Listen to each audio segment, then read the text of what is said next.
গ্রামের সব কিছু আজ এত অচেনা লাগছে কেন? কাল যখন জঙ্গলে শিকার করতে গেলাম তখন তো সব ঠিকই ছিল। তবে কি আমি পথ ভুল করে অন্য গ্রামে চলে এলাম? এই যে স্যার, স্যার শুনছেন? হ্যাঁ বলুন। আচ্ছা, ওই নিকোলাসের সরাইখানা যাওয়ার রাস্তা তো এইটাই, তাই না? নিকোলাস? সে আবার কে? আরে, যার সরাইখানায় আমরা সবাই বসে গল্প করি, নিকোলাস। হ্যাঁ, আরে কি সব আবল তাবল বলছেন আপনি? নিকোলাস, সরাইখানা, সে তো বহু যুগ আগের কথা। আপনি তাদের চিনলেন কি করে? তার মানে? না না, নিকোলাসের সরাইখানা বহু যুগ আগের কথা কেন হতে যাবে? কাল সকালেই তার সঙ্গে এত গল্প গুজব করলাম, আর আপনি বলছেন অনেক দিন আগের কথা। অদ্ভুত তো। আপনি আপনি ঠিক কে বলুন তো? আপনার নাম কি? কি মুশকিল! আর কেন?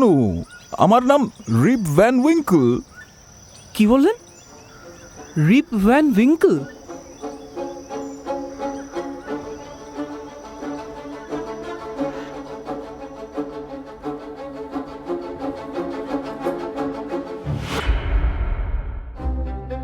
মির্চি ফ্রাইডে ক্লাসিক্সে আজকের গল্প ওয়াশিংটন আরভিংয়ের রচনা অবলম্বনে রিপ ভ্যান উইঙ্কল।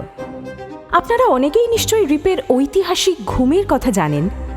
ঘুম ভাঙার অপেক্ষায় শুনতে থাকুন রিপ ভ্যান উইঙ্কল।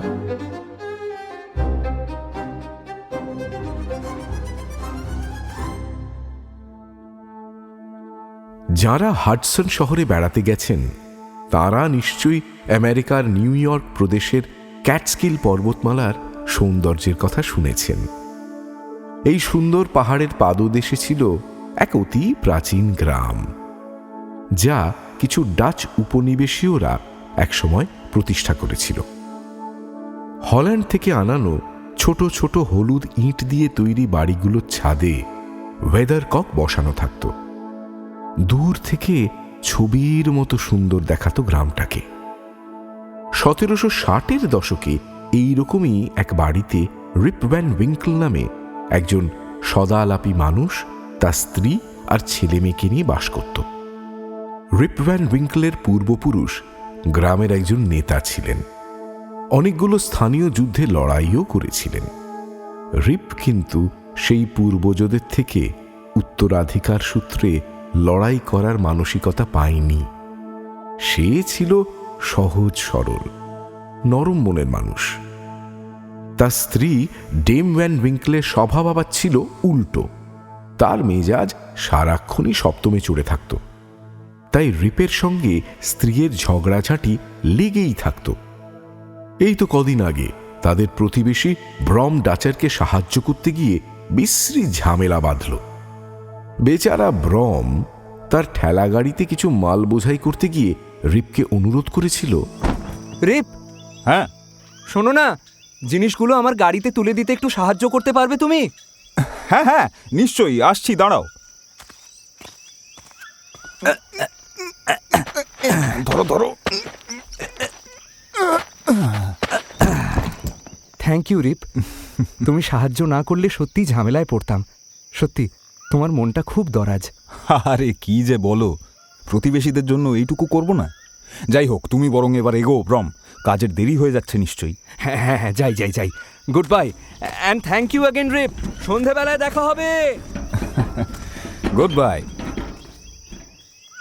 ব্রম ডাচারকে সাহায্য করতে পেরে রিপের মেজাজটা ফুরফুরে হয়ে গিয়েছিল, কিন্তু সেটা বেশিক্ষণ টিকল না। ব্রম চলে যেতে না যেতেই বাড়ি থেকে বেরিয়ে এলো ডেম ভ্যান উইঙ্কল। রাগ আর বিরক্তিতে তার মুখটা লাল হয়ে উঠেছে। রিপকে দেখেই সে গজগজ করে এই যে আবার পাড়াপড়শিদের কাছ থেকে প্রশংসা কুড়ানো হচ্ছে, তাই তো? ইয়ে না, কই আমি তো কিছু। ন্যাকা সেজো না। ওই তো ব্রম ডাচার বলতে বলতে গেল, রিপ তোমার মনটা খুব দরাজ। আহা, যে সারাদিন ঘরের খেয়ে বনের মোষ তাড়িয়ে বেড়ায় তার মন দরাজ হবে না তো কার হবে? উফ ডেম, তুমি মিছিমিছি রাগ করছো। ব্রম নিজেই আমার কাছে সাহায্য চাইলো, আমি তাই ওর সঙ্গে একটু কাজে হাত লাগালাম, এই আর কি। তাই বুঝি? হ্যাঁ। তাই সাহায্য করার ইচ্ছেটা আমার বেলায় হাওয়া হয়ে যায় কেন? আমাদের ফার্ম হাউসে যে 1000টা কাজ বাকি পড়ে আছে সেগুলো কে করবে শুনি? আচ্ছা আচ্ছা, ঠিক আছে, কি করতে হবে বলো, আমি করে দিচ্ছি।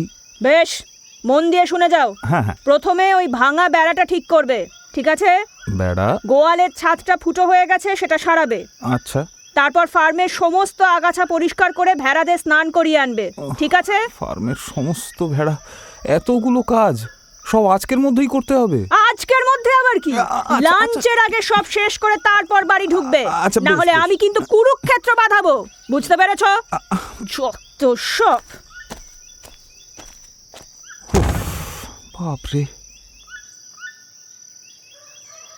রিপকে আর কিছু বলবার সুযোগ না দিয়ে ঘরে ঢুকে গেল ডেম ভ্যান উইঙ্কল। এতক্ষণ চুপচাপ মায়ের পিছনে দাঁড়িয়ে তর্কাতর্কি শুনছিল রিপের ছেলে জুনিয়র রিপ। ডেম চলে যাওয়ার পরে সে এগিয়ে এসে জিজ্ঞেস করলো, আমি তোমার কাছে সাহায্য করব বাবা? আরে তুমি এতক্ষণ এখানে দাঁড়িয়ে দাঁড়িয়ে সব শুনছিলে নাকি? হ্যাঁ। না শোনা, আমাকে সাহায্য তোমায় করতে হবে না। যাও তুমি গিয়ে খেলা করো বরং। এই দেখো আমি তোমার জন্য কি বানিয়েছি। এই দেখো। আরে এটা তো একটা বুমের্যাং। থ্যাংক ইউ বাবা, তুমি খুব ভালো। এটা আমার বন্ধুদের দেখাই? হ্যাঁ নিশ্চয়ই দেখাবে না। যাও বাইরে গিয়ে বন্ধুদের সঙ্গে খেলা করো, যাও। হ্যাঁ যাই। গুড বাই বাবা। Good bye. জুনিয়র বেরিয়ে যেতে রিপো তাদের বাড়ির বেড়া ঠিক করবার যন্ত্রপাতি নিয়ে এলো, কিন্তু বেড়া আর ঠিক করা হলো না। সবে মাত্র কাজ শুরু করতে যাবে এমন সময় গ্রামের দুজন মহিলা এসে রিপকে বলল, রিপ, হ্যাঁ? তুমি খুব ব্যস্ত নাকি? আমাদের একটু সাহায্য দরকার যে। সাহায্য? মানে আমার আসলে একটু, কিন্তু কি ব্যাপারে সাহায্য বলুন? আরে দেখো না, কুয়ো থেকে জল তুলতে গিয়ে দেখছি বালতিটা এত ভারী হয়ে গেছে আমি টেনে তুলতেই পারছি না। ও, তুমি একটু তুলে দেবে প্লিজ? হ্যাঁ, আর তারপর আমার এই কাঠের বোঝাটা একটু ঘরে পৌঁছে দিতে পারবে? হ্যাঁ। এটাও এত ভারী না, বইতেই পারছি না। ওহো, তাই তো। এত ভারী ভারী জিনিস আপনারা একা বইবেনই বা কিভাবে? আচ্ছা ঠিক আছে, চলুন। আপনাদের কাজগুলো করতে তো বেশিক্ষণ সময় লাগবে না। আমার কাজ না হয় আমি ফিরে এসেই সেরে নেব। Thank you so much Rip. You are very kind. আরে না, প্রতিবেশীদের তো এইটুকু সাহায্য করতেই হবে। চলুন।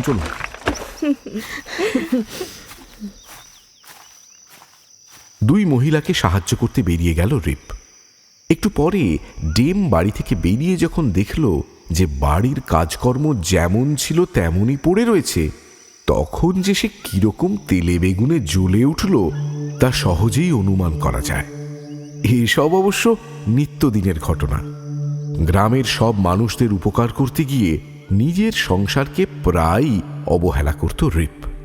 তবে রিপের এই নরম স্বভাব আর পরোপকারী মনোভাবের জন্যে গ্রামের সবাই তাকে খুব পছন্দ করত। বাচ্চারা তো তাকে দেখলে আনন্দে হৈ হৈ করে উঠত। রিপো তাদের নিত্য নতুন খেলার জিনিস তৈরি করে দিত, ঘুড়ি ওড়ানো আর মার্বেল ছোঁড়া শেখাতো, তাদের ভূত, ডাইনি এবং নেটিভ আমেরিকানদের গল্প শোনাত। সারাটা দিন বাচ্চাদের সঙ্গে খেলাধুলো করে বাড়ি ফিরেই অবশ্য তাকে ডেম ভ্যান উইঙ্কলের সামনে পড়তে হতো। এই এতক্ষণে লাট সাহেবের বাড়ি ফেরা হলো। সারাদিন টোটো করে কোথায় ঘোরা হচ্ছিল শুনি? আমি মানে ওই বাচ্চাদের ঘুড়ি ওড়ানো শেখাচ্ছিলাম। বাহ, চমৎকার! বাচ্চাদের ঘুড়ি ওড়ানো শেখানোটা ঘরের কাজের থেকে বড় হলো তোমার কাছে? না তা নয়, কিন্তু দেখো কাউকে না কাউকে তো ওদের শেখাতেই হবে, তাই না? ওরা আমাকে ওদের বন্ধু বলে মনে করে, তাই একটু আবদার করছিল আর কি। তা তো করবেই। তুমি নিজেই একটা ধেড়ে শিশু কি না? ওদিকে বাগানটায় যে হাঁটু অবধি আগাছা জন্মে গেছে তার কি হবে শুনি? আচ্ছা ঠিক আছে, আমি এক্ষুনি সাফ করে দিচ্ছি। কিন্তু বাগানে কাজ করতে গিয়েও আনমনা হয়ে পড়ত রিপ। আগাছা পরিষ্কার করতে গিয়ে সে হঠাৎ খেয়াল করত কোথাও পিঁপড়ের সারি, কোথাও শুঁয়োপোকা, কোথাও বা ফড়িংয়ের দল ঘাসের জঙ্গলের মধ্যে তাদের সুখের সংসার পেতেছে।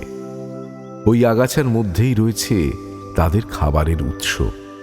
তার মনে হতো আগাছা কেটে ফেললে এতগুলো নিরীহ প্রাণীও তো হয় মারা পড়বে, নয় গৃহহারা হবে। তেমনটা করা কি খুব নৈতিক কাজ? ভাবতে ভাবতে দিন গড়িয়ে রাত হয়ে যেত, আগাছার কাটা হতো না।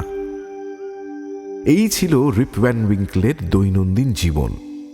কর্মদক্ষ হওয়া সত্ত্বেও টাকা রোজগার করতে তার ছিল ঘোর অনীহা। সারাদিন তার বিশ্বস্ত কুকুর উলফের সঙ্গে বনে বনে শিকার করে আর বিনামূল্যে লোকের উপকার করেই তার দিন কেটে যেত। ওদিকে যত্নের অভাবে তার খামারের অবস্থা দিনে দিনে খারাপ হতে লাগলো। খেতে ফসল কমতে লাগলো, ফার্মের পশুদের চেহারাও খারাপ হতে লাগলো। রিপের অবহেলার ফলে স্ত্রী ডেম ভ্যান উইঙ্কলের স্বভাব যত বিগড়ে যেত, তার ছেলে জুনিয়র রিপ আর মেয়ে জুডিথও ততই উড়নচণ্ডী আর অবাধ্য হয়ে উঠত। কিন্তু তাতে রিপের চালচলনে কোনো বদল হতো না।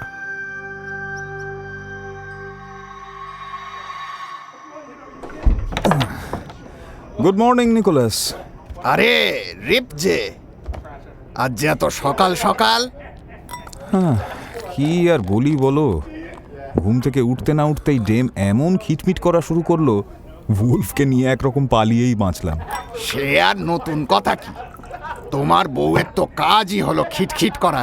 হ্যাঁ, তা আজ আবার কি নিয়ে শুরু করলো? কি আবার সেই একই বলি। আমি টাকা রোজগার করি না কেন, কেন আমি খামারের দেখাশোনা করি না, এমনকি জুনিয়র রিপ আর জুডিথও নাকি আমার জন্যই উচ্ছন্নে যাচ্ছে। বোঝো তুমি? বাহ, খামার দেখাশোনা থেকে ছেলে মেয়েকে মানুষ করা সবটাই তুমি করবে, আর ডেম পায়ের উপর পা তুলে ঘুমোবে? সত্যি দজ্জাল বটে ওই মহিলা। কি আর করি বলো।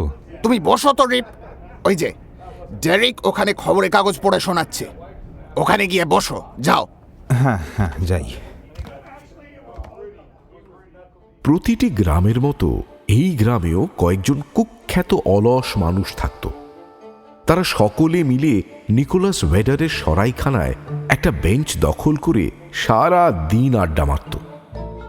গ্রামের স্কুল শিক্ষক ডেরিক ছাত্র পড়ানোর বদলে এই বেঞ্চে বসে সকলকে পুরনো কাগজ থেকে মাস কয়েকের বাসি খবর পড়ে শোনাতেন।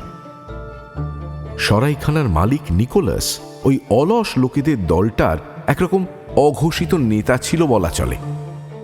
বাড়িতে যেদিন ডেমের বাক্যবান অসহ্য হয়ে উঠত, সেদিন রিপো তার কুকুর উলফকে সঙ্গে নিয়ে এই আড্ডা এসে যোগ দিত। আজও তার ব্যতিক্রম হয়নি। কিন্তু অন্য দিনের মতো আজ আর আড্ডায় বসে বেশিক্ষণ শান্তি পেল না রিপ। একটু পরেই কোত্থেকে যেন খবর পেয়ে একেবারে রণরঙ্গিনী মূর্তি ধরে সরাইখানার দরজায় এসে দাঁড়ালো ডেম ভ্যান উইঙ্কল। রিপকে ভেতরে বসে গল্প করতে দেখেই তারস্বরে চেঁচাতে শুরু করলো সে। বাহ, সব কটা কুঁড়ে এক জায়গায় জড়ো হয়েছে, চমৎকার। আর রিপ, তুমিও এসে জুটেছ এই অকর্মার ঢেকিদের দলে। আর এই যে বুড়ো নিকোলাস, সরাইখানা খুলেছ না দানছত্র? দুনিয়ার যত বোকা আর অলস লোকেদের বসিয়ে বসিয়ে মদ খাওয়াচ্ছ আর নিজে পাইপ টানছ। তোমাদের কারুর কি এতটুকুও চক্ষু লজ্জা নেই? যা বাবা, আমি আবার কি করলাম? শুধু শুধু আমার উপর চোটপাট করে।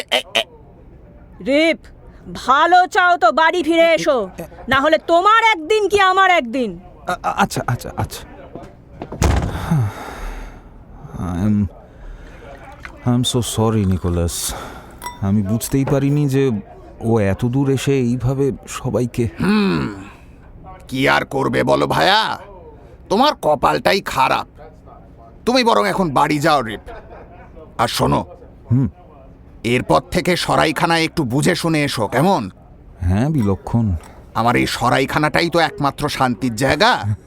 সেখানেও যদি তোমার বউ এসে হা না দেয়, তাহলে তো আর। না না না না, বুঝতে পেরেছি নিকোলাস, তুমি চিন্তা করো না, ডেম আর এখানে আসবে না।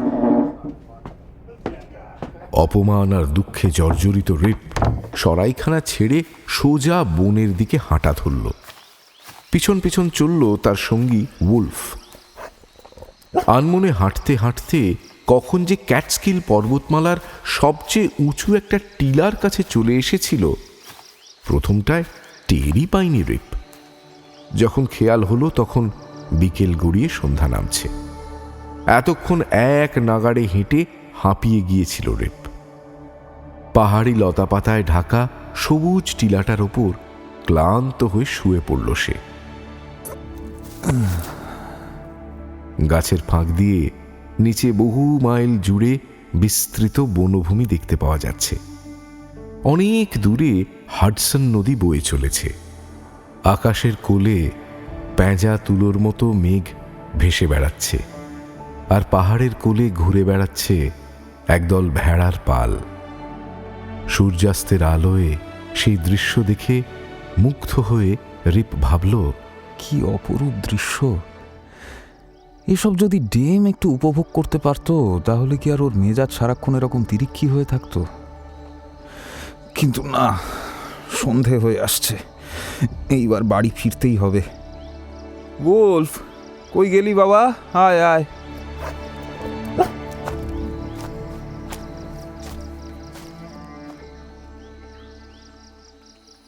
ধীরে ধীরে সন্ধ্যা নেমে আসছে।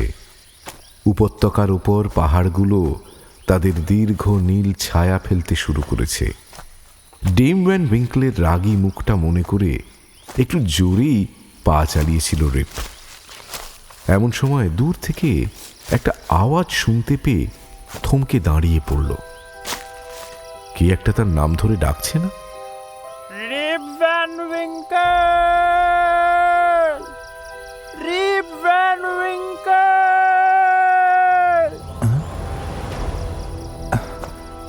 উলফ, কিছু শুনতে পাচ্ছিস? এই ভর সন্ধেবেলায় এই জঙ্গলের মধ্যে আমার নাম ধরে কে ডাকছে? না না, নাকি আমারই কোনো মনের ভুল? রিপ ভ্যান উইঙ্কেল! রিপ ভ্যান উইঙ্কেল! একটা মৃদু গর্জন করে রিপের কাজ ঘেঁষে দাঁড়ালো উলফ। রিপের গাটা কেমন যেন ছমছম করে উঠল। পাহাড়ের ঢালের দিকে ভালো করে তাকাতেই সে দেখল এক অদ্ভুত চেহারার লোক ধীরে ধীরে উপরে উঠে আসছে। পিঠের উপর একটা বোঝার ভারে তার শরীরটা একেবারে ঝুঁকে পড়েছে। আশ্চর্য, লোকটা কি গ্রামের কেউ? এত দূর থেকে বুঝতেও পারছি না। পিঠে পিঠে ওটা কি বয়ে আনছে কে জানে। না, জিনিসটা খুব ভারী মনে হচ্ছে। যাই দেখি কোনো সাহায্য করতে পারি কিনা। এই ভেবে পাহাড়ের ঢাল বেয়ে লোকটার আরো কাছাকাছি যেতে খুব অবাক হয়ে গেল রিপ। লোকটা গ্রামের কেউ নয়, ছোটখাটো চৌকো গড়নের একজন বৃদ্ধ। মাথায় ঘন ঝাঁকড়া চুল আর এক মুখ দাড়ি। পরনে মানধাতার আমলের পোশাক। গায়ের ফতুয়াটা কোমরের কাছে বেল্ট দিয়ে আটকানো। দুপাশে হাঁটু পর্যন্ত বোতাম লাগানো পাজামা। পিঠের বোঝাটা একটা বিশাল আকারের পিপে। খুব সম্ভবত সেটা মদে ভর্তি। লোকটা তাকে দেখেই বলে উঠল, রিপ, তুমি কি আমাকে একটু সাহায্য করতে পারবে? হ্যাঁ হ্যাঁ, মানে হ্যাঁ হ্যাঁ, নিশ্চয়ই স্যার। দিন দিন দিন, পিপেটা বরং আমাকে দিন। ধন্যবাদ ধন্যবাদ। আমাদের ওই পাহাড়টায় যেতে হবে। আচ্ছা, অত দূর এটা বয়ে নিয়ে যেতে পারবে তো? হ্যাঁ হ্যাঁ, কেন পারবো না, নিশ্চয়ই পারবো। আসুন, আপনি আমার পেছন পেছন আসুন।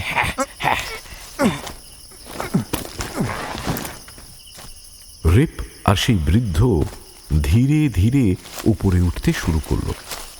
বেশ খানিকক্ষণ হাঁটার পর একটা শুকিয়ে যাওয়া পাহাড়ি নদী পেরোলো তারা। হঠাৎ দূর থেকে বাজ পড়বার মতো কড়কড় আওয়াজ শুনতে পেয়ে চমকে উঠল রিপ।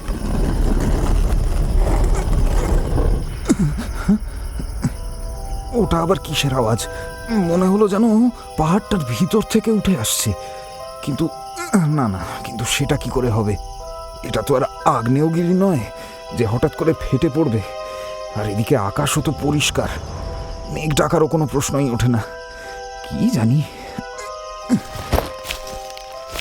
তার পিছনের বৃদ্ধটি কিংবা উলফ কারোর মধ্যেই কোনো ভাবান্তর না দেখে রিপ ভাবল আওয়াজটা নিশ্চয়ই তার নিজেরই মনের ভুল। আরো অনেকক্ষণ হাঁটার পর একটা গুহার মুখের কাছে পড়ল তারা। বৃদ্ধটি এবারে এগিয়ে গিয়ে রিপকে ইশারায় অনুসরণ করতে বলে নিজে ভেতরে ঢুকে গেল।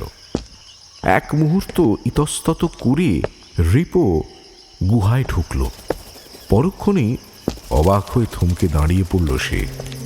গুহার ভিতরের আকৃতি একটা প্রাচীন অ্যাম্ফি থিয়েটারের মতো। চারদিকে সিঁড়ির মতো খাঁজ কাটা পাথর, আর মাঝখানে একটা সমতল জমি। আর সেই সমতলে দাঁড়িয়ে 9 পিনস খেলছে কতগুলো অদ্ভুত চেহারার লোক। একজনের বিশাল বড় মাথা, চওড়া মুখ আর কুতকুতে চোখ। অন্যজনের পুরো মুখ জুড়ে নাকটা ছাড়া প্রায় কিছুই দেখা যাচ্ছে না। এদের গায়েও তার সঙ্গী বৃদ্ধটির মতো অদ্ভুত দেখতে পুরনো আমলের জামা জুতো আর বেল্ট, আর বেল্টে গোঁজা লম্বা ছুরি। প্রত্যেকের মাথায় চোঙার মতো টুপি, তার ডগায় মোরগের মতো লাল রঙের ঝুঁটি রয়েছে। সকলেরই মুখ ভর্তি দাড়ি গোঁপ। রিপ ওদের খেলা দেখতে দেখতে ভাবল, আচ্ছা, তার মানে দূর থেকে ওদের 9 পিনস খেলারই আওয়াজ পাচ্ছিলাম। ওই যে ওই বলটা পাথরের মেঝেতে পড়ে গড়াচ্ছে, আচ্ছা, এইটারই প্রতিধ্বনি শোনা যাচ্ছিল। পুরো দলটাকে দেখে তো আমাদের গ্রামের পাদ্রির বাড়িতে রাখা একটা পুরনো পেইন্টিংয়ের কথা মনে পড়ছে। শুনেছি ওটা নাকি বহু যুগ আগে হল্যান্ড থেকে আনা হয়েছিল। এদের সবার পোশাক আশাক ওই ছবিতে আঁকা মানুষদের মতো। আমাদের গ্রামের কাউকে তো কশ্চিনকালেও এমন পোশাক পরতে দেখিনি। আচ্ছা, সামনের ওই মোটা সোটা বুড়ো ভদ্রলোক নিশ্চয়ই দলের লিডার হবেন। হ্যাঁ, ভাব ভাব দেখলেই বোঝা যায়। কিন্তু এমন গোমড়া মুখ করে খেলছে কেন? বৃদ্ধ লোকগুলোর খেলার মধ্যে আনন্দের লেশমাত্র ছিল না। তাদের গম্ভীর মুখ আর রহস্যময় নীরবতা দেখে রিপের কৌতূহল আরও বেড়ে গেল। একটু পরেই অবশ্য তারা টের পেল গুহায় আরও 2 জন লোকের আবির্ভাব হয়েছে। সঙ্গে সঙ্গে খেলা থামিয়ে একসঙ্গে রিপের দিকে তাকালো পুরো দলটা। তাদের চোখের দৃষ্টি শীতল আর কঠিন। রিপের আবার ভয় করে উঠল। তার সঙ্গে বৃদ্ধটি রিপকে পিপেটা নামিয়ে রাখার ইশারা করে দলের সেই নেতা গোছের বৃদ্ধকে বলল, আমি নিয়ে এসেছি। ঠিক আছে, আমরা খেলতে খেলতে খাবো। রিপ, তুমিও আমাদের সঙ্গে খেলবে নাকি? হ্যাঁ, তা খেলবো, কিন্তু আচ্ছা, আপনারা সবাই আমার নাম জানলেন কি করে বলুন তো? না মানে আপনাদের কাউকেই তো আমি আগে কখনো দেখিনি। কিন্তু আমরা সবাই তোমাকে অনেকবার দেখেছি রিপ। আচ্ছা, তুমি তো এই পাহাড়ের জঙ্গলে প্রায় হেসে খেলে বেড়াও, তাই না? হ্যাঁ, তা অবশ্য। ও আচ্ছা, আপনারা তখন আমাকে দেখেছেন, এইবার বুঝলাম। কিন্তু আপনারা 9 পিনসের মতন একটা মজার খেলা এত গম্ভীর মুখে খেলছেন কেন? এটা তো আনন্দ করে খেলা উচিত, তাই না? জীবনে সব সময় আনন্দ করা যায় না রিপ। আনন্দ করার যেমন সময় আছে, তেমনি কাজ আর পরিশ্রম করারও সময় আছে। রিপ খুব ভালো মানুষ। এই ভারী পিপেটা এত দূর বয়ে আনতে আমাকে খুব সাহায্য করেছে। এটাই তো রিপের দোষ। ওর কাছে বাইরের কেউ সাহায্য চাইলেই পায়, কিন্তু ওর নিজের স্ত্রীকে কোনো কাজেই সাহায্য করে না ও। না না, দায়িত্ব কর্তব্যের কথা শুনলেই সেখান থেকে পালিয়ে যায়। যাকে রেপ, শোনো, ওই পিপেটা থেকে আমাদের সবাইকে ওয়াইন ঢেলে দাও দেখি। হ্যাঁ হ্যাঁ হ্যাঁ, নিশ্চয়ই, এক্ষুনি দিচ্ছি। তবে সাবধান, নিজে কিন্তু ওটা খেতে যেও না, তাহলে তোমারই বিপদ হবে। বৃদ্ধের শেষ কথাটায় এমন একটা বিপদের সংকেত ছিল যে রিপের বুকটা ঢিপ ঢিপ করে উঠল, কিন্তু বাইরে ভাবান্তর না দেখিয়ে চুপচাপ সবাইকে ওয়াইন ঢেলে দিল। তার জীবন সম্পর্কে এই বুড়োগুলো এত কথা জানল কোত্থেকে সেটা জানার কৌতূহল হচ্ছিল, কিন্তু এ বিষয়ে কিছু জিজ্ঞেস করল না রিপ। বৃদ্ধরাও নিঃশব্দে মদ খেয়ে আবার খেলায় মত্ত হয়ে উঠল। তাদের খেলা দেখতে দেখতে ক্রমে রিপের বিস্ময় আর আশঙ্কাও ধীরে ধীরে কমে গেল। এদের হাবভাব একটু অদ্ভুত বটে, কিন্তু কাউকেই বিপজ্জনক মনে হলো না। রিপ মশগুল হয়ে খেলা দেখতে লাগলো। অনেকক্ষণ পরে তার খেয়াল হলো বড় তেষ্টা পেয়েছে। দলের নেতা অবশ্য তাকে পিপে থেকে মদ খেতে বারণ করেছে, কিন্তু বেশ কিছুক্ষণ উসখুস করে আর থাকতে না পেরে সবার অলক্ষ্যে পিপে থেকে একটু মদ খেয়ে নিল রিপ।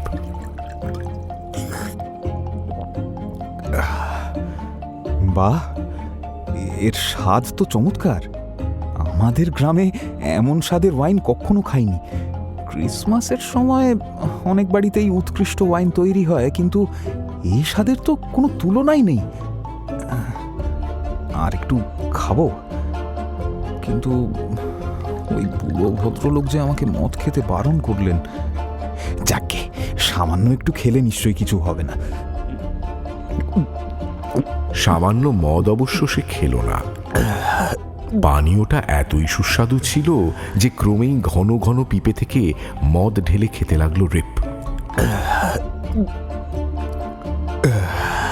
ক্রমেই নেশায় তার চোখ বুজে এলো, মাথা নুইয়ে পড়ল। অবশেষে গভীর ঘুমে তলিয়ে গেল সে।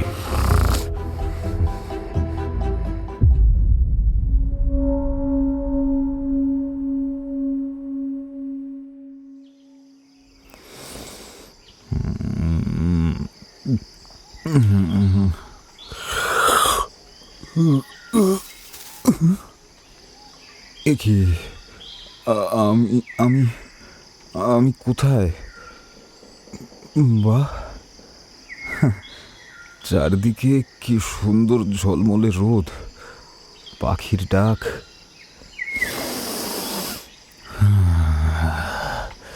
টাটকা বাতাস। আমি আমি কি তাহলে?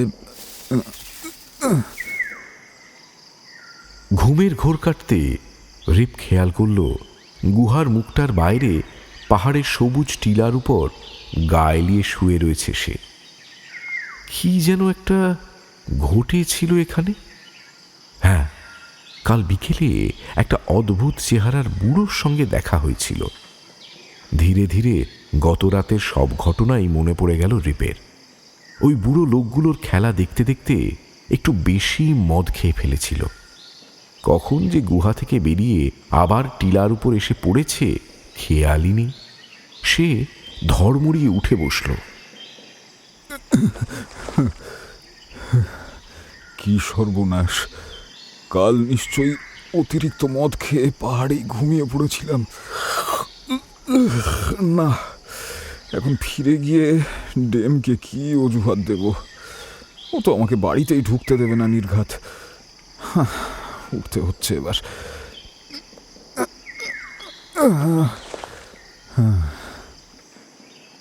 এ কি? আমার বন্দুকটা কোথায় গেল? আর উলফি বা কোথায়? হ্যাঁ, কোথায় গেল?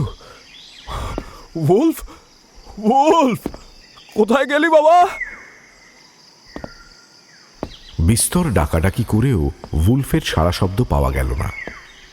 বন্দুকের খোঁজে গুহার ভেতরে ঢুকে রিপ অবাক হয়ে দেখল সেখানে একটা জরাজীর্ণ বন্দুক পড়ে আছে। তার সর্বাঙ্গে মোর্চের পুরু আস্তরণ। সেই মদের পিপেটার ভাঙা অংশগুলোর ভিতরে অসংখ্য পোকামাকড় বাসা বেঁধেছে। এবার রিপের সন্দেহ হলো, ওই বুড়োগুলো কি আমার সঙ্গে কোনো চালাকি করলো? আমাকে নেশার ঘোরে বাইরে নিয়ে গিয়ে ফেলে দিয়ে আমার ভালো বন্দুকটা নিয়ে চম্পট দিয়েছে। না না, কিন্তু কিন্তু ওলফ কোথায় চলে গেল? ওকে না খুঁজে পেলে, কিন্তু এদিকে বাড়িও তো ফেরা দরকার। কি যে করি। আশেপাশে আরো কিছুক্ষণ উলফকে খোঁজার বৃথা চেষ্টা করে অবশেষে মনে এক রাশ অস্বস্তি নিয়ে বাড়ির পথ ধরল রিপ ভ্যান উইঙ্কল। সারা রাত পাথুরে জমির ওপর শুয়ে থেকে তার শরীরের গাঁটে গাঁটে ব্যথা ধরেছে। রীতিমতো কষ্ট করে তাদের গ্রামের উপত্যকায় নামল রিপ। কিন্তু ফেরার সময় পথে নানা রকম বদল দেখে মনের অস্বস্তিটা ক্রমেই বাড়তে লাগল। কাল রাতে যে শুকনো মরা নদীটা ডিঙিয়ে গিয়েছিল, সেখানে আজ একটা পাহাড়ি ঝর্ণা নেমে এসেছে। চারিদিকের বন জঙ্গল যেন কালকের চেয়ে অনেক বেশি ঘন। রিপের খালি মনে হতে লাগলো কি যেন একটা ব্যাপার তার নজর এড়িয়ে যাচ্ছে। অনেকক্ষণ পরে গ্রামের সীমানায় পৌঁছে আরো একবার ধাক্কা খেতে হলো। এ আবার কি? গ্রামে হঠাৎ এত লোকজন এলো থেকে? আর আর এদের পোশাক আশাক এরকম অদ্ভুত দেখতে কেন? এত অচেনা মানুষ। আজকে তো কোনো উৎসব অনুষ্ঠানও নেই যে অন্য জায়গা থেকে লোক আসবে। ব্যাপারটা কি? গ্রামে পা দেওয়ার সঙ্গে সঙ্গেই অন্যান্য লোকজনও সমান বিস্ময়ে রিপের দিকে তাকাতে লাগলো। কারুর চোখে ভয়, কারুর মুখে কৌতূহল, কেউ আবার তাকে দেখে চিন্তিত মুখে থুতনিতে হাত বুলোতে লাগলো। তাই দেখে রিপও অন্যমনস্ক হয়ে নিজের থুতনিতে হাত দিয়েই চমকে উঠল। এ কি? এক রাতের মধ্যে আমার এত লম্বা দাড়ি গজিয়ে গেল কি করে? আর আর আর সেটা সাদাই বা হয়ে গেল কি করে?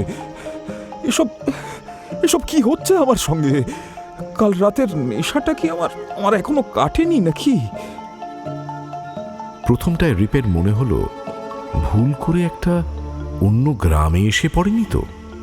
কিন্তু পরক্ষণেই দূরের ক্যাটস্কিল পর্বতমালার দিকে চোখ পড়ল তার। তাছাড়া আসার সময় সে দেখে এসেছে হাডসন নদী তার চিরাচরিত ছন্দে ঠিক একই পথে বয়ে চলেছে। প্রত্যেকটা পাহাড় আর উপত্যকা তো ঠিক একই রকম আছে, শুধু পাল্টে গেছে তার গ্রামটা। এবারে তার বেশ ভয় করতে লাগলো। প্রায় ছুটতে ছুটতে নিজের বাড়ির পথ ধরে এগোলো রিপ ভ্যান উইঙ্কল। কিন্তু সেখানে পৌঁছে বিস্ময় আতঙ্কে স্তব্ধ হয়ে গেল সে। ও গড, কি দেখছি? তার বাড়ির জায়গায় কোনো মতে দাঁড়িয়ে রয়েছে একটা পোড়া কাঠামো। দেওয়াল থেকে ইট খসে পড়ছে, জানলা দরজা ভেঙে গেছে কোন কালে।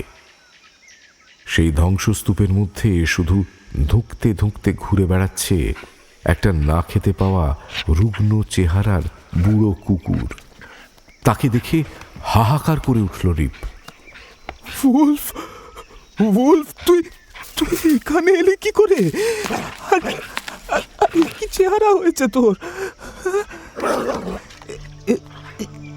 কি তুই তুই তুই আমাকে চিনতে পারছিস না? আরে আরে আমি রিপ। আয় আয় আয় আয় বাবা, আমার কাছে আয় আয় আয়।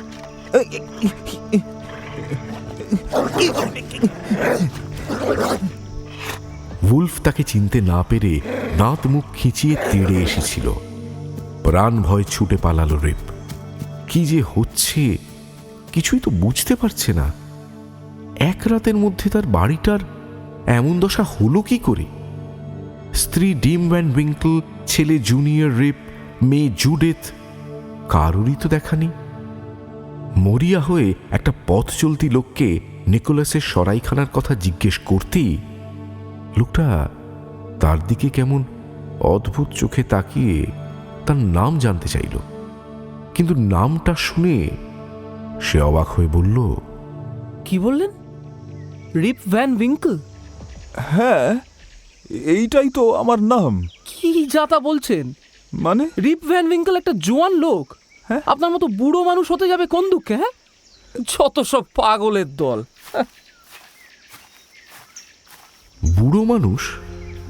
তাহলে কি এক রাতের মধ্যে কোনো মন্ত্র বলে বয়স বেড়ে গেছে রিপের? আশঙ্কায় জর্জরিত হয়ে গ্রামের সরাইখানায় ছুটে গেল সে, কিন্তু গিয়ে দেখল সেটাও আর নেই। তার পরিবর্তে সেখানে দাঁড়িয়ে রয়েছে একটা মস্ত কাঠের দালান কোঠা। সেটার জানলাগুলো বড় বড় পর্দা দিয়ে ঢাকা।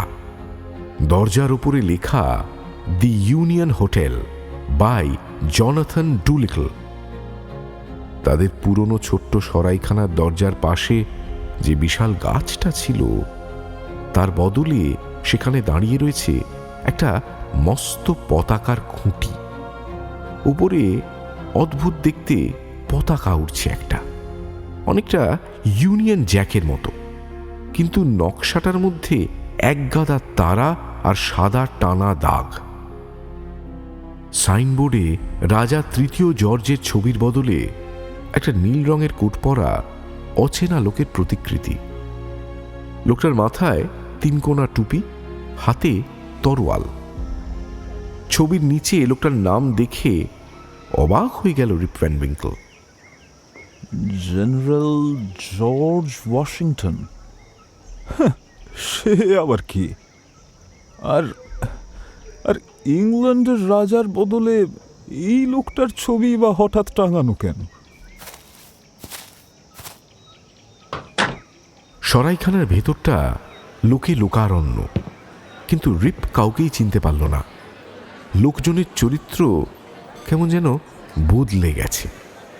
শান্ত তন্দ্রাচ্ছন্ন প্রশান্তির পরিবর্তে সেখানে ছিল ব্যস্ততা, কোলাহল আর তর্ক বিতর্কের সুর। কোথায় গেল নিকোলাস ওয়েডারের চওড়া মুখ, লম্বা পাইপ আর সকলের কথার মাঝে মাঝে তামাকের ধোঁয়া ছাড়া? আর কোথায় বা গেল খবরের কাগজ পড়া স্কুল মাস্টার ডেরিক ভ্যান বামেল? তাদের বদলে একজন রোগা খিটখিটে মেজাজের লোক পকেট ভর্তি হ্যান্ডবিল নিয়ে বাকিদের কি সব রাজনৈতিক ব্যাপারে বক্তৃতা দিচ্ছে, কিন্তু বক্তৃতার বিষয়ের মাথা মুন্ডু কিচ্ছু বুঝতে পারল না রিপ।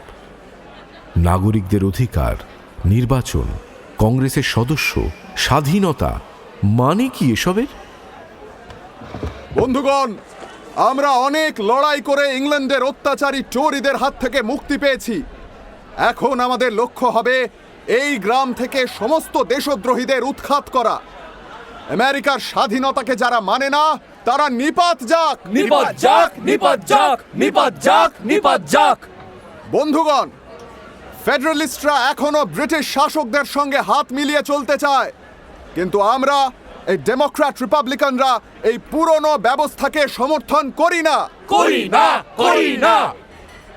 রিপ সরাইখানায় ঢুকতে বেশ কিছু মানুষ তার দিকে কৌতূহলী হয়ে তাকিয়েছিল। কিছুক্ষণের মধ্যেই তার আশেপাশে একটা ছোটখাটো জটলা তৈরি হয়ে গেল। তাই দেখে বক্তৃতা দেওয়া পেট্রিয়টটি ভুরু কুঁচকে ভিড় ঠেলে তার দিকে এগিয়ে গেল। কে মশাই আপনি? এ তল্লাটে তো আগে কখনো দেখিনি। আগে আগে আমি তো এই গ্রামেই জন্মেছি, কিন্তু বটে? তা কোন দলের সমর্থক আপনি? কোন দল মানে? হ্যাঁ, দল। আপনি ফেডারেলিস্ট নাকি ডেমোক্রেটিক রিপাবলিকান? দোহাই স্যার, আপনার কথার কোনো মানেই তো আমি খুঁজে পাচ্ছি না। আসলে আমি মুখ্য সূক্ষ্ম মানুষ, এই গ্রামের পুরনো বাসিন্দা, রাজার অনুগত প্রজা। কিন্তু কি বললে? রাজার অনুগত প্রজা? হ্যাঁ। স্বাধীন আমেরিকায় বসবাস করেও ইংল্যান্ডের অত্যাচারী শাসকের ধামা ধরা টোরি তুমি? আবার ঘাড়ে করে বন্দুক নিয়ে এসেছো এখানে লোকজনকে উস্কোতে? এ তো মনে হচ্ছে টোরিদের গুপ্তচর, এখনো রাজার হয়ে চামচেগিরি করছে। না, না, না, না, ঠিক বলেছো। আমার ওকে গ্রেফতার আমার কথা করো। শুনুন। এক্ষুনি গ্রাম থেকে না, না, তাড়িয়ে দাও। আমাকে তাড়াবেন না। তাড়িয়ে দাও। পেট্রিয়টের চিৎকারে আশপাশের জটলাটাও দস্তুর মতো খেপে উঠল। সকলে রিপকে ধরে এই মারে কি সেই মারে। ভয় রিপ যখন একেবারে আদমরা হয়ে গেছে, তখন ভিড় ঠেলে এগিয়ে গেলেন একজন নেতা গোছের বৃদ্ধ মানুষ। তাকে আসতে দেখে ভিড়ের লোকজন একটু ঠান্ডা হলো। তিনি রিপকে আপাদমস্তক জরিপ করে কঠিন গলায় জিজ্ঞেস করলেন, এখানে কেন এসেছ? কাকে খুঁজছ তুমি? বিশ্বাস করুন, আপনাদের কোনো ক্ষতি করবার ইচ্ছে আমার নেই। এটা সত্যি আমার গ্রাম। এই সরাইখানায় এসেছিলাম আমার কিছু প্রতিবেশীর খোঁজে। রোজই এখানে বসে গল্পগুজব করি আমরা। আচ্ছা আচ্ছা, তারা কারা? নাম বলো তাদের। নিকোলাস ভেডার, আপনি চেনেন তাকে? Nicholas Vader? হ্যাঁ, সে তো এই সরাইখানার মালিক। চেনেন না? বিলক্ষণ চিনি। যাক, কিন্তু নিকোলাস ভেডার তো 18 বছর আগে মারা গেছেন। গির্জার উঠোনে তার কবর আছে, কিন্তু সেটার সমাধি ফলকটাও এতদিনে নষ্ট হয়ে গেছে। নিকোলাস মারা গেছে 18 বছর আগে? কিন্তু না না, তা কি করে? আচ্ছা আচ্ছা, ব্রম ডাচার সে আছে এখানে? না, তিনি তো অনেক দিন হলো নিখোঁজ। আমেরিকার মুক্তিযুদ্ধ শুরু হওয়ার পরে তিনি সেনাবাহিনীতে যোগ দেন। কেউ কেউ বলে স্টোনি পয়েন্টের যুদ্ধে তিনি মারা গেছেন, কিন্তু সঠিকভাবে কিছু জানা যায় না। না, যুদ্ধ? আমেরিকার মুক্তি? না না, এসব কি শুনছি? আর স্কুল মাস্টার ডেরিক ভ্যান বামেল, সে কোথায় বলতে পারেন? তিনিও তো যুদ্ধে গিয়েছিলেন মিলিশিয়া জেনারেল হিসেবে, এখন কংগ্রেসের সদস্য। এই, তুমি এত পুরনো মানুষদের নাম জানো, কিন্তু তোমাকে তো ঠিক চিনলাম না। তোমার নাম কি? আপনারা কেউ রিপ ভ্যান উইঙ্কলকে চেনেন না? রিপ ভ্যান উইঙ্কল? যা বাবা, চিনবো না কেন? ওই তো ওখানে গাছে হেলান দিয়ে বসে আছে। হ্যাঁ হ্যাঁ, ওই তো দেখুন। রিপ জানলা দিয়ে সরাইখানার বাইরে তাকিয়ে দেখল অদূরে একটা গাছে হেলান দিয়ে বসে আছে জীর্ণ পোশাক পরা একটা লোক। তাকে দেখে মনে হলো রিপ যেন আয়নায় নিজের প্রতিবিম্ব দেখছে। ওই লোকটা রিপ ভ্যান উইঙ্কল? তাহলে সে নিজে কে? তার মাথা ঘুরতে লাগলো। কোনো মতে জড়িয়ে জড়িয়ে সে বলল, ঈশ্বর জানেন, আমি নই, আমি অন্য কেউ। কিন্তু ওখানে যে বসে আছে, ওটা তাহলে কে? হুবহু আমার মতন দেখতে। গতকাল তো আমি নিজেই ওখানে বসেছিলাম, কিন্তু তারপর তো আমি পাহাড়ে ঘুমিয়ে পড়েছিলাম। পাহাড়ের ওই অদ্ভুত দেখতে লোকগুলো আমাকে মদ খেতে দিল। তারপর সব কিছু বদলে গেছে। আমিও বদলে গেছি। আমি কি সত্যি রিপ ভ্যান উইঙ্কল? না, জানি না। আমি জানি না আমি কে, আমার নাম কি, আমি জানি না। রিপের এমন অসংলগ্ন কথা শুনে উপস্থিত সকলে একে অপরের দিকে তাকাতে শুরু করল। কেউ কেউ আক্ষেপের ভঙ্গিতে মাথা নাড়তে লাগল। বৃদ্ধ লোকটা যে আসলে বদ্ধ উন্মাদ, সেটা আর বলার অপেক্ষা রাখে না। ধীরে ধীরে তার চারপাশ থেকে জটলাটা সরে যাচ্ছিল। রিপও এতক্ষণের উত্তেজনা আর ক্লান্তিতে ভেঙে পড়েছিল। এমন সময় সরাইখানার দরজা দিয়ে একটি সুন্দরী মেয়েকে ঢুকতে দেখল সে। সঙ্গে সঙ্গে আবার চমকে উঠল। এই মেয়েটি কি তো রিপ চেনে? অনেকদিন আগেকার ডেম ভ্যান উইঙ্কলের মতো চেহারা। সে তাড়াতাড়ি মেয়েটির দিকে এগিয়ে গিয়ে বলল, এক্সকিউজ মি। হ্যাঁ, প্লিজ তোমার নামটা একবার বলবে? আমি? হ্যাঁ, আমার নাম জুডিথ গার্ডেনিয়ার। কেন বলুন তো? জুডিথ, আচ্ছা তোমার তোমার বাবার নাম কি বলো তো? বাবা? হ্যাঁ? তার নাম ছিল রিপ ভ্যান উইঙ্কল। কিন্তু তিনি তো আজ প্রায় 20 বছর আগে নিখোঁজ হয়ে গেছেন। 20 বছর আগে? হ্যাঁ, একদিন সকালে তিনি বন্দুক ঘাড়ে করে তার কুকুরকে সঙ্গে নিয়ে সেই যে বাড়ি থেকে বেরিয়েছিলেন, আর ফেরেননি। শেষবার তাকে এই সরাইখানাতেই দেখা গিয়েছিল, কিন্তু তারপর তাকে আর কেউ দেখেনি। তার কুকুরটা কিছুদিন পর তাকে ছাড়াই বাড়ি ফিরে এসেছিল। বাবার যে কি হয়েছিল কেউ সঠিক জানে না। তাকে নেটিভ আমেরিকানরা ধরে নিয়ে গিয়েছিল নাকি নাকি আত্মহত্যা করেছিলেন কেউ বলতে পারে না। আমি তখন খুবই ছোট ছিলাম। আর আর তোমার মা, তিনি কোথায়? তিনিও আর নেই। বাবা চলে যাওয়ার মাত্র কিছুদিন পরই মাও মারা যান। এখন শুধু আমি আছি, আর আছে আমার ভাই রিপ। ওই যে বাইরের গাছতলায় বসে আছে দেখছেন, ওই আমার ভাই। তোমার তোমার ভাই? তার মানে ওই হচ্ছে জুনিয়র রিপ। ও গড! হ্যাঁ, কিন্তু কিন্তু আপনি সব কেন জানতে চাইছেন স্যার? কে আপনি? জুডিথ, আমাকে তুই চিনতে পারছিস না? মাই ডিয়ারেস্ট চাইল্ড। ওরে, আমি যে তোর বাবা রে। বাবা? আরে বাবা! রিপের হাহাকার শুনে সরাইখানার বাকি সবাই হতবাক হয়ে গেল। জুডিথকে দেখে মনে হচ্ছিল সে বুঝি এক্ষুনি অজ্ঞান হয়ে যাবে। ঘরের মধ্যে একটা চাপা গুঞ্জন ক্রমেই বাড়তে লাগলো। এই পাগলাটে বুড়ো লোকটা যে সত্যি 20 বছর আগে হারিয়ে যাওয়া রিপ ভ্যান উইঙ্কল, সেটা কারোরই ঠিক বিশ্বাস হচ্ছিল না। অবশেষে ভিড়ের মধ্যে থেকে একজন বৃদ্ধা মহিলা থরথর করে কাঁপতে কাঁপতে বেরিয়ে এসে রিপের মুখের দিকে এক দৃষ্টে তাকিয়ে রইল কিছুক্ষণ। অবশেষে তার চোখ দুটো জল করে উঠল। ঠিকই তো, তুমি তো রিপ ভ্যান উইঙ্কল।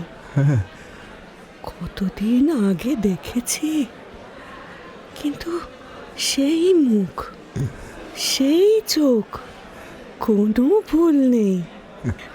তুমি আমাদের Rip. Welcome home Rip Van Winkle. কিন্তু এই 20টা বছর কোথায় ছিলে তুমি?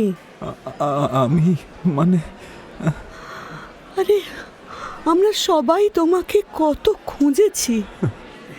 এই 20 বছরে কত কিছুই না ঘটে গেল, কিন্তু তুমি কোথায় ছিলে? এতক্ষণে সবাইকে গত রাতের সমস্ত ঘটনাটা খুলে বলল রিপ। গল্পটা যে সবার কাছে অবিশ্বাস্য মনে হলো সেই কথা বলাই বাহুল্য। সকলেই পরস্পরের দিকে তাকাতে লাগলো। একমাত্র সেই নেতা গোছের বৃদ্ধ লোকটি এক মনে কি যেন ভাবলেন, তারপর বললেন, সবই শুনলাম, গল্পটা সত্যি খুব অদ্ভুত। তবে এর সত্যি মিথ্যে বিচার করতে হলে পিটার ভ্যান্ডারডঙ্কের মতামত নেওয়া অবশ্যই প্রয়োজন। যতই হোক তিনি হলেন এই গ্রামের সবচেয়ে প্রাচীন লোক।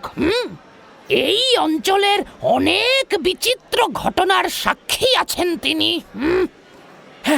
হ্যাঁ, ঠিক কথা। এই চলো তো পিটার ভ্যান্ডারডঙ্ককে ডেকে আনি।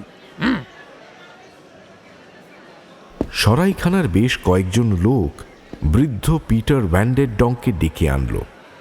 তাদের মুখে সব শুনে তিনি তড়িঘড়ি সরাইখানায় ঢুকে রিপ ভ্যান উইঙ্কলকে দেখে তাজ্জব হয়ে গেলেন।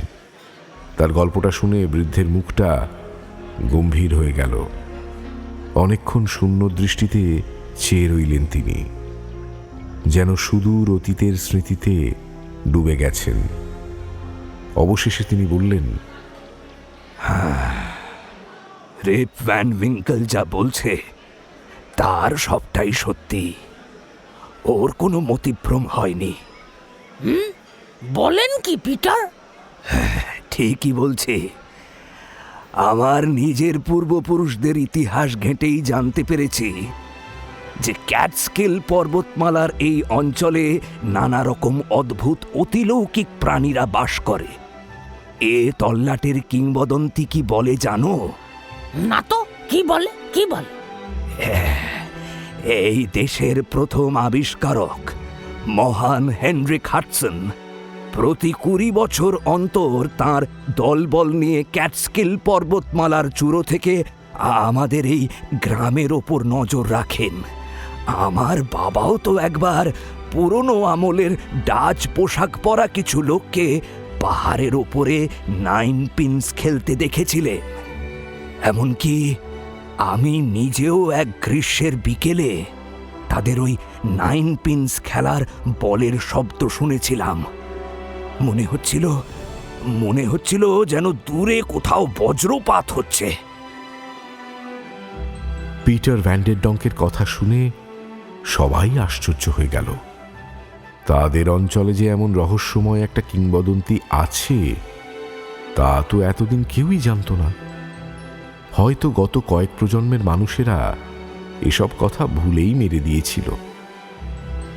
সকলেই নিজেদের মতো আলোচনায় ব্যস্ত হয়ে পড়ল।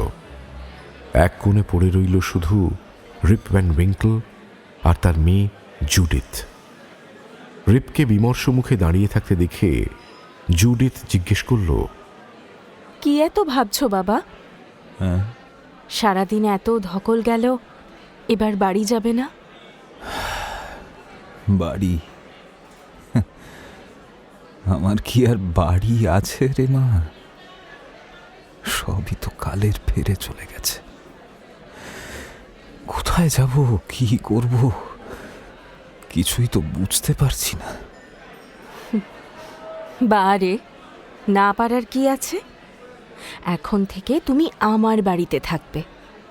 তোমার বাড়িতে? আলবাত।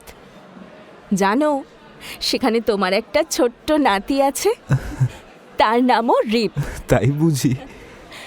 এককালে তুমি বাচ্চাদের সঙ্গে খেলতে কত ভালোবাসতে বলো তো? হ্যাঁ। এবার না হয় নিজের নাতির সঙ্গেই খেলবে। বেশ, তুমি যখন বলছো তখন তাই হবে। চলো চলো।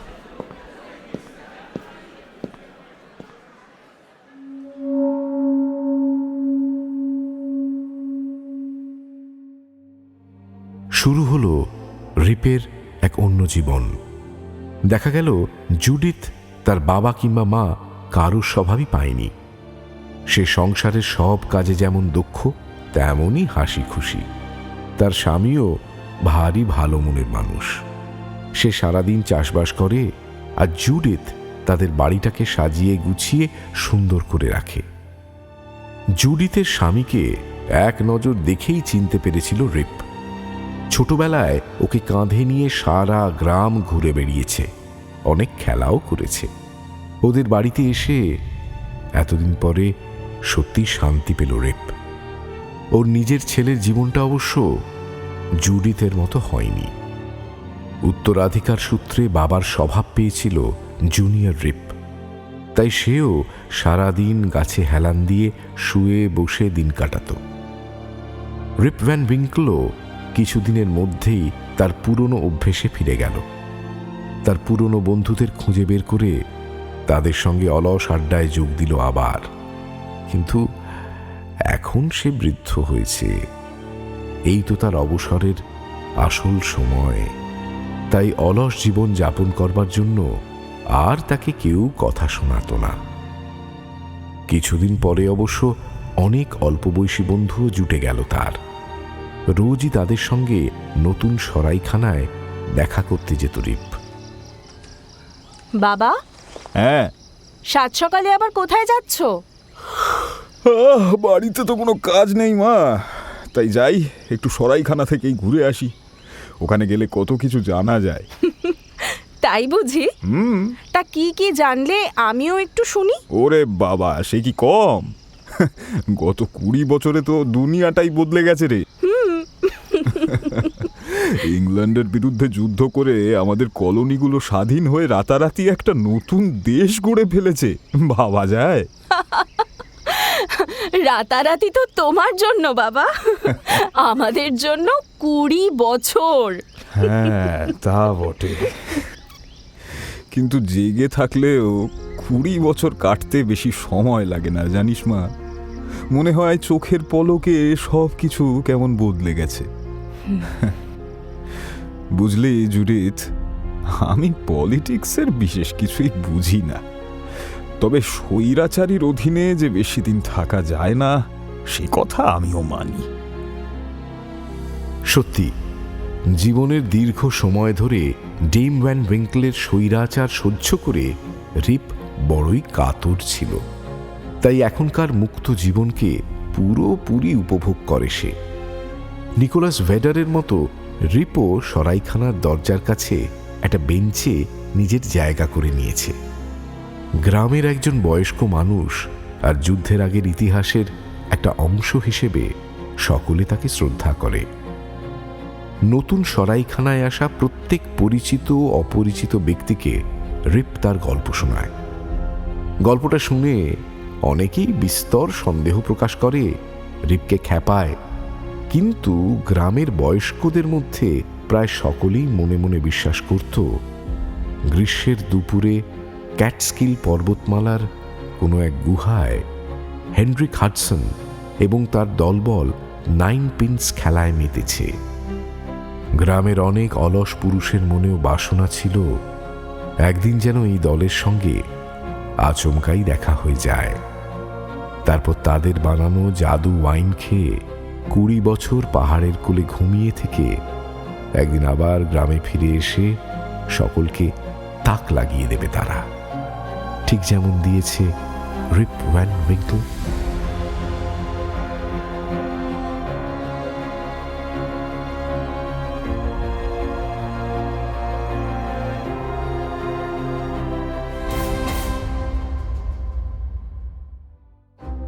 শুনলেন ওয়াশিংটন আরভিংয়ের রচনা অবলম্বনে রিপ ভ্যান উইঙ্কল। আরভিং ছিলেন 19 শতাব্দীর অন্যতম আমেরিকান ছোট গল্পকার, প্রাবন্ধিক, ঐতিহাসিক এবং কূটনীতিবিদ। আমেরিকান সাহিত্যিকদের মধ্যে তিনিই প্রথম ইউরোপীয় পাঠক মহলে সমাদর লাভ করেন। এমনকি এডগার অ্যালান পো, হারমান মেলভিল ও ন্যাথানিয়েল হথর্নের মতো পরবর্তী প্রজন্মের লেখকদের কাছে অনুপ্রেরণা ছিলেন আরভিং। 1819 খ্রিস্টাব্দে প্রকাশিত রিপ ভ্যান উইঙ্কল গল্পটি তার সবচেয়ে জনপ্রিয় রচনা। আমাদের এই প্রযোজনার জন্য মূল রচনার অডিও রূপান্তর করেছেন গোপা চক্রবর্তী, নির্দেশনা অভিরূপ বন্দ্যোপাধ্যায়, সৃজনশীল পরিচালনা তমালী চৌধুরী। বিভিন্ন চরিত্রে অভিনয় করেছেন রিপ ভ্যান উইঙ্কল, কোরক সামন্ত, সঙ্গে আম্রপালি ভট্টাচার্য, সুনয়না ভৌমিক, সুজাতা ঘোষ, সায়ন্তন মৈত্র, আর্য জানা, দেবস্মন ঘোষ ও অভিরূপ বন্দ্যোপাধ্যায়। গল্প পাঠে সৌভিক গুহ সরকার, গল্পের সূত্রধার সুনয়না ভৌমিক, শব্দগ্রহণ সঞ্জিত গিরি, ধ্বনি পরিকল্পনা ও আবহ অভ্র, কার্যনির্বাহী প্রযোজক সুজাতা ঘোষ, প্রযোজনায় সাউন্ড আইডিয়াজ এবং মির্চি বাংলার পক্ষ থেকে সৃজনশীল পরিচালনা ইন্দ্রাণী চক্রবর্তী।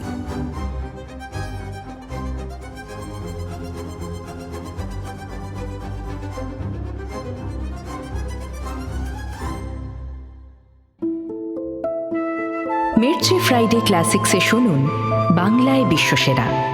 প্রতি মাসের দ্বিতীয় ও চতুর্থ শুক্রবার বিশ্বের খ্যাতনামা সাহিত্যিকদের গল্প ও নাটক দিয়ে সেজে ওঠে মির্চি ফ্রাইডে ক্লাসিক্স।